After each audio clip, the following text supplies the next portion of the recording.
Good evening. My name is Sharon Wilhide. I am a parent to 2 elementary-aged children in CCPS and a Board of Ed candidate.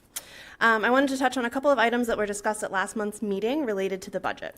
First, the elimination of the 15 FTE positions. I understand these positions are going to be naturally processed out due to retirements and resignations, so you're not actively letting educators go.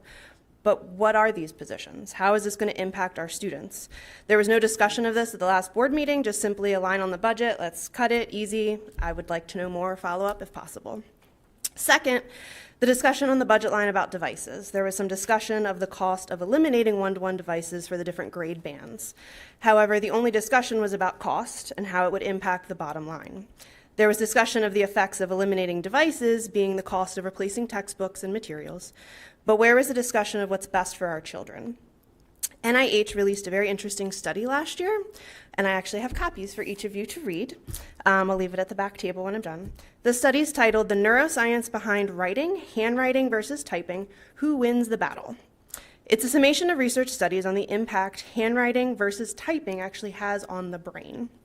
I know it's long, but I hope you take the time to read it. Basically, it highlights the data from neuroimaging study that show handwriting activates a broader network of brain regions associated with motor control, sensory perception, and higher order cognitive functions. It goes into details about the benefits of handwriting on language development and working memory. The researchers mentioned the impact on younger children while their brains are still developing.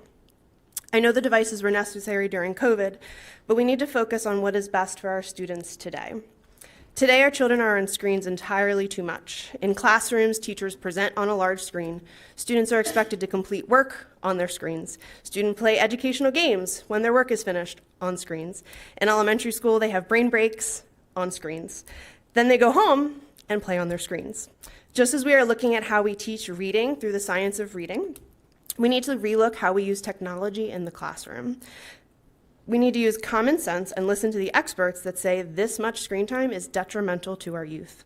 One-to-one devices are being used in our schools as babysitters because educators do not have the support and resources they need to manage their impossible workload. Technology has its place, but it shouldn't be this. It shouldn't simply be a budget line about saving money. Our children deserve better. Thank you.